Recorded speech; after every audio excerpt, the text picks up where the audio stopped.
I would necessarily have. It is a moment where you need to have that discussion. The monarchy provides with the Constitution and Let's say you are Princess Anne, tasked by your dying brother, the king, with a very sad and important mission. You must deliver his final personal wish directly to his sons, Prince William and Prince Harry, who are not on good terms. Let's expose why her delivery of this news was a critical and heartbreaking moment for everyone involved. A whisper of sorrow in the halls of power. The grand old palaces, usually filled with the sounds of important meetings and the quiet footsteps of people doing their royal jobs, started to feel different as King Charles, the new King of England, began to get very sick. It was a sadness that you couldn't quite see, like a hidden storm cloud gathering behind the tall stone walls where kings and queens had lived for hundreds of years. Even though he had only been king for a short while, everyone knew his time might be ending much sooner than anyone had ever thought. This wasn't just about who would be king next, because there were old rules for that. This was about something much more personal, a secret wish from the king himself, a wish that was not a royal order written on fancy paper, but a deep hope from a father's heart. This special request, when it was finally spoken out loud, was said to have hit Prince William, the older son and the next in line to be king, like a wave of sadness so strong it made him break down and cry. It also sent a shock through Prince Harry, the younger son, who had moved far away to America and was living a very different life. The king's wish was about them, his two sons, and the hurt that had grown between them like a tall, thorny wall. The job of telling this secret, of sharing these important and heartbreaking words, was given to Princess Anne. She was King Charles's sister, a strong and sensible princess who always did her duty without making a fuss. She was known for being straightforward and not afraid to say what needed to be said, even if it was difficult. King Charles knew that she was the only one who could handle such a delicate and painful task. The story you are about to read will tell you all about this surprising final wish, how Princess Anne bravely delivered the news, and the enormous sadness and difficult choices it brought to Prince William and Prince Harry, leaving them both in tears and wondering what the future would hold for them and for the whole royal family. But what could this final wish be? A wish so powerful it could shake the future king to his core and bring two estranged brothers to a moment of shared sorrow. And why was Princess Anne chosen for such a heartbreaking mission? The answers lie hidden in the king's fading days and a family's deepest pain. A king's twilight, a sister's heavy heart. King Charles III had waited his whole life to become king. For 73 long years he watched his mother, Queen Elizabeth II, rule the country with grace and strength. When his time finally came, he stepped into the role with many ideas and a gentle determination. People remembered his first speech as king, where his voice was thick with sadness for his mother, but also full of pride, when he announced that his own son, William, would now be called the Prince of Wales. It felt like the royal family, also known as the monarchy, would carry on smoothly, just as it always had, passing the crown from one generation to the next. For the very first time in history, the special meeting where Charles officially became king, called the Accession Council, was shown on television for everyone to see. This was a sign that King Charles wanted to be a modern king, open with his people.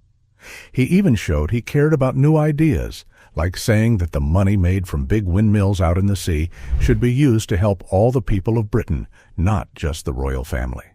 He traveled to other countries like Germany and France, giving important speeches and showing that he wanted Britain to have strong friendships around the world.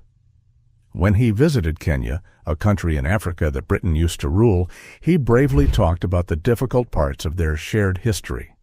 He was slowly but surely becoming a king with his own clear voice, a king who knew what he wanted to do for his country and the Commonwealth, which is a big family of nations that Britain is part of. But while King Charles was busy with his royal duties, a secret and much sadder story was starting to unfold, like words written in invisible ink that only a few people close to him could begin to see. quiet whispers started to travel through the long, echoing hallways of Buckingham Palace. People worried that King Charles's time as king might be one of the shortest in all of Britain's long history. And why were they whispering such a terrible thing? It was because the king was fighting a hidden battle inside his own body, a fight that no television cameras could see and no newspapers were reporting. He was fighting for his very life. The first news about his health came out in January of 2024. The palace told the world that King Charles was going to the hospital for a corrective procedure. That's a fancy way of saying he needed an operation to fix a problem with his prostate, which is a small part inside a man's body. They said it was a common thing for older men and nothing too serious to worry about. But inside the tall, protective walls of the palace, the real story was much more frightening, like a dangerous animal hiding in the shadows, ready to pounce. During that normal operation, the doctors found something else, something they hadn't expected. They discovered he had cancer. This cancer was not connected to his prostate problem. It was something new, and it was growing quickly. It was very, very scary. This terrible news shocked the royal family to its very core. It was a sudden and harsh reminder that even kings with all their power and importance could get sick and face death, just like anyone else. Prince William watched his father, the king, the strong man he called Pa, suddenly seem weak and unwell.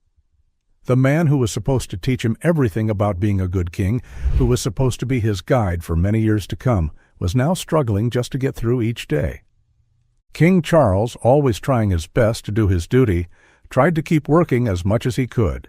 He still received his important government papers in the famous red boxes, and he still signed official documents because the work of a king never truly stops, even when he is unwell.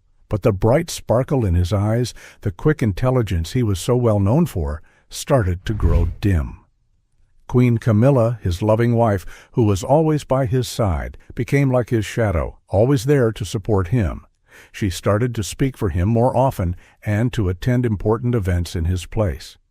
She went to the special Commonwealth Day service, and she led the Royal Maundy ceremony, where the king gives out special coins to older people. She was incredibly strong for him and for the country, but it was a very heavy burden for her to carry, and that's a part of the story people don't often hear. We will talk more about the quiet bravery of Queen Camilla during these difficult times later on, because she was a true hero in her own quiet way. There were moments when it seemed like things might be getting a little bit better, but these moments were like false dawns when you think the sun is about to rise, but it's still dark. At the Easter church service in March 2024, King Charles looked a little stronger. He was perhaps a shadow of the energetic man he used to be, but he was there, and he smiled at the crowds. Everyone who saw him felt a small wave of relief, a tiny bit of hope. But sadly, it didn't last. In April 2024, he slowly started to do some of his public duties again, and the official news from the palace said that he was steadily improving.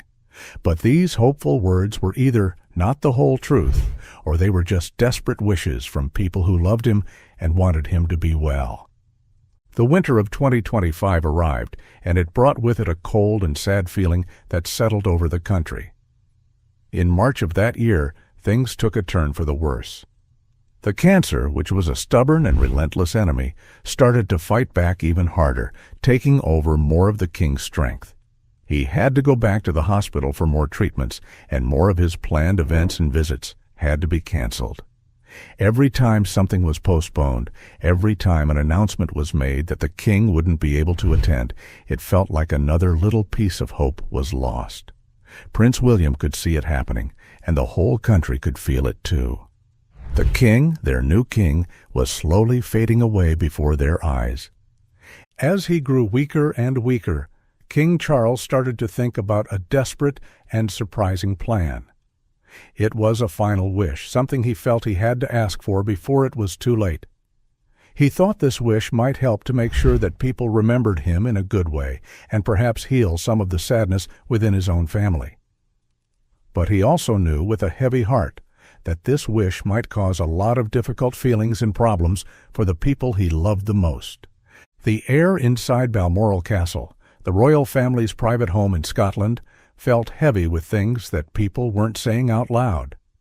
It was as if the ghosts of hundreds of years of royal history were walking silently through the long corridors, reminding everyone of how royal families had been made and broken within these very same ancient stone walls. April came, and it was a difficult and gloomy month. The king had to stay in his rooms most of the time, and the beautiful Scottish countryside outside his window, a place he loved so much, looked gray and sad, matching the mood inside the castle. He had almost no strength left, and it was becoming hard for him to say even a few words without getting tired. The strong, active man who used to enjoy walking in the mountains and who passionately supported so many important causes was now very weak, like only a whisper of the person he once was. His fancy Savile Row suits, the beautifully made clothes that used to show his great style and importance, now hung loosely on his thin body like clothes that didn't quite belong to him anymore. The strong medicines and treatments for his cancer had worn him out, leaving him like an empty shell of his former self. Every moment we have left with him is so important, so precious, someone very close to the family, trying hard not to cry, told a trusted friend. We are losing him little by little, day by day, and it is incredibly painful to watch. Time felt like it was rushing by too quickly, pulling everyone towards a scary and unavoidable ending. The secret talks happening behind closed doors in the castle were no longer about how to run the country or about public duties. Now they were about the end of the king's life, about who would become the next king, and about how the family would manage to survive such a great loss and the changes that would come. The responsibility of the monarchy, with its 1,000 years of history, felt very, very heavy to everyone inside those castle walls. King Charles knew he had to make his wishes known before it was too late, before his voice was silenced forever. And so, with the little strength he had left, he asked for his sister to come to him. He called for Princess Anne. He knew that she was practical and strong, perhaps the only one in the family who could handle the difficult and emotional thing he was about to ask of her. She arrived at Balmoral quickly, her face calm, but her eyes showing the deep sadness she felt inside. She came into his dimly lit room, where the curtains were partly closed to keep out the harsh light. The king was propped up with many pillows in his large bed, and his breath made a soft, rattling sound in his chest. He looked at his sister, and for a fleeting moment she saw a little bit of the old King Charles, her brother, in his tired eyes. He had one last, very important thing for her to do. He wanted her to deliver his final wish. It wasn't the official legal paper that lawyers write, called a will, that says who gets what property. This was something much more personal. It was what he truly wanted with all his heart, his most important desire as his life was ending. It was a wish that he hoped would change the future for his family, a wish that was aimed directly at his two sons, William and Harry. Princess Anne listened carefully as her brother spoke, his voice weak but his words clear. Her own heart felt like it was breaking into a million pieces as she heard his plea. This was more than just a simple wish. It was like a royal command from a king who was dying, and she knew it would have huge effects on everyone. The weight of a kingdom's sorrow seemed to rest on Princess Anne's shoulders as she left her brother's room. What exactly was this final, desperate wish that King Charles had entrusted to her? And why did he believe that only she could deliver this message, a message that was destined to send shock waves through the heart of his divided family? The unveiling of a father's deepest longing. The enormous main drawing room in Balmoral Castle, a room filled with heavy antique furniture and portraits of kings and queens from long ago, was unusually quiet. A weak, pale sunlight struggled to push its way through the tall, fancy windows, lighting up tiny dust specks that seemed to dance sadly in the heavy silence. The painted eyes of the long-dead kings and queens looked down from the walls, watching another important and emotional event in the Windsor family's long story unfold, but their faces showed no feelings at all. The most important members of the royal family were gathered there, along with some of their most senior helpers and close advisors. Everyone had very serious faces and heavy hearts, knowing that something of great importance was about to happen. The only sounds anyone could hear were the quiet whistle of the wind as it blew around the old castle outside, and the fast, worried beating of everyone's hearts, full of unspoken fears and anxieties. Princess Anne stood in front of everyone. Her usual quick and busy way of acting was gone. Instead, she had a very serious and solemn feeling about her that made the grand room feel even colder and more somber. In her hand she held a single piece of paper. It wasn't an official royal order, stamped with a seal, but more like a summary, a few carefully chosen words that explained what a dying man, their king and her brother, was asking for with all his heart. She took a deep breath, and a little shiver, so small that most people probably didn't even notice it, went through her body before she started to speak. Her voice, which was usually so strong and clear, the voice of a woman used to giving orders and speaking her mind, was now trembling just a little as she told them that the king, her brother Charles III, had one last very personal wish. This wish, she explained, was not about matters of state or the future of the crown in a legal sense. It was about his sons. It was about Prince William and Prince Harry. Everyone in the room held their breath, leaning forward slightly, trying hard to hear every single word that Princess Anne spoke. The silence was so complete that you could have heard a pin drop. Princess Anne, her eyes looking first at William and then at Harry, explained that King Charles in his final days was consumed by one overwhelming desire. His deepest, most heartfelt wish was for his beloved sons, Prince William and Prince Harry, to find a way to forgive each other, to mend the painful break in their relationship, and to try, truly try, to be brothers again. She told them that the king had spoken of his great sadness over their long and public disagreement. He had said that it was his most fervent prayer that they could put aside their anger and hurt, remember the love they once shared, and offer each other support and understanding, especially in the difficult times that lay ahead for the family. He wasn't asking them to forget what had happened, but to find a path towards peace for his sake, for their own sakes, and for the sake of the family's unity. The words "forgive each other," "mend the painful break," and "be brothers again" seemed to echo in the quiet, historic room. They landed with a gentle but incredibly powerful force, causing many in the room to gasp quietly or look at each other with wide, surprised eyes. This was not about royal duties or public appearances. This was about the raw, painful, and very private heart of a family. The fact that the king was so very sick and close to the end of his life made his wish feel incredibly important, almost like a holy command from a father to his sons, not just a simple suggestion. It was clearly a dying man's desperate and loving attempt to bring healing to his fractured family before he left them. Princess Anne's face showed how painful it was for her to deliver this deeply emotional message. Later, she would tell a very close and trusted friend that saying those words felt like she was taking apart an old sacred temple with her own bare hands, one stone at a time, because she knew how much hurt and history was involved. The ancient walls of Balmoral Castle seemed to make a quiet groaning sound, as if even they understood how heavy and important this announcement was. Everyone in that room knew, with a sudden, chilling certainty, that nothing would ever be quite the same again. And what about Prince William, the elder son, the heir to the throne? He was there in the room, standing tall, watching and listening to everything his aunt was saying. He was a prince, a son, and the future King of England. But in that single shattering moment, as he heard his dying father's deepest wish for him and his estranged brother, he felt completely and utterly broken. The words, spoken so clearly by Princess Anne, hit him with the force of a physical blow. The request for reconciliation, for an end to the bitterness that had festered for so long, was almost too much to bear.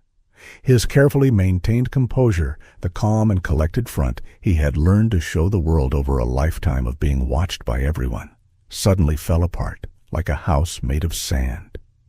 It wasn't a loud, dramatic outburst, but a terrible, quiet collapse happening deep inside him. An overwhelming wave of sadness, raw and uncontrolled, felt like it was choking him, making it hard to breathe.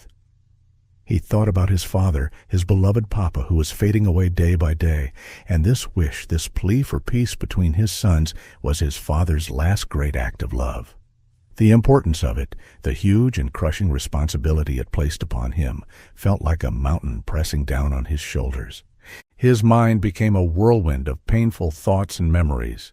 He couldn't help but think about his mother, Diana, Princess of Wales, and her own lonely and difficult battles against the unbending rules and traditions of the royal system, often called the firm.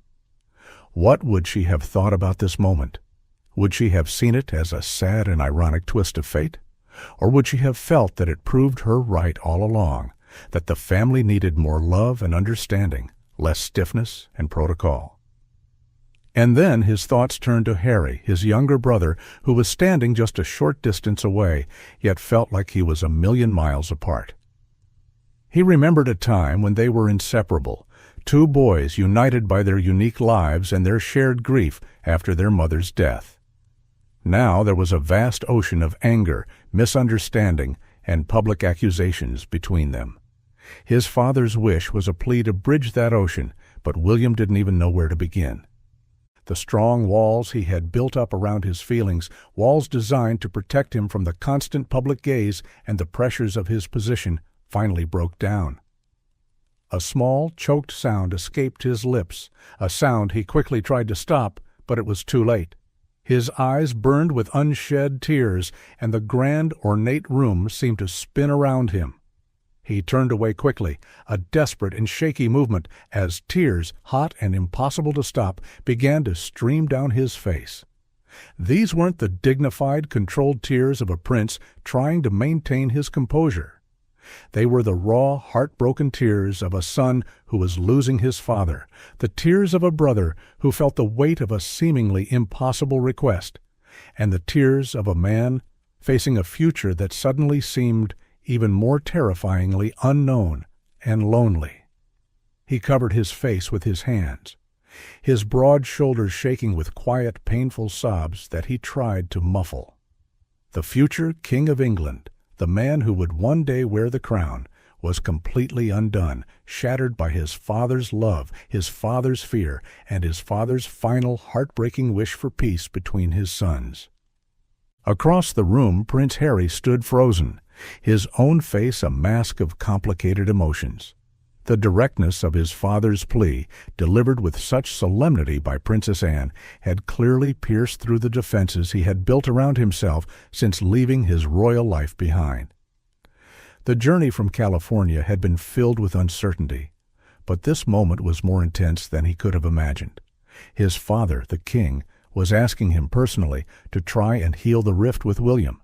For years, Harry had spoken about his own pain and his reasons for stepping away. Now his father's dying wish was asking him to look beyond that pain, to find a way back to his brother. The public accusations, the tell-all interviews, the pages of his book, spare all of that, seemed to hang in the air as he listened. He, too, was visibly moved, his eyes glistening with tears. He lowered his head, a gesture of sorrow, or perhaps of the immense weight of the request settling upon him. The man who had fought for his own truth was now being asked to find a shared peace, and the emotional cost was etched on his face.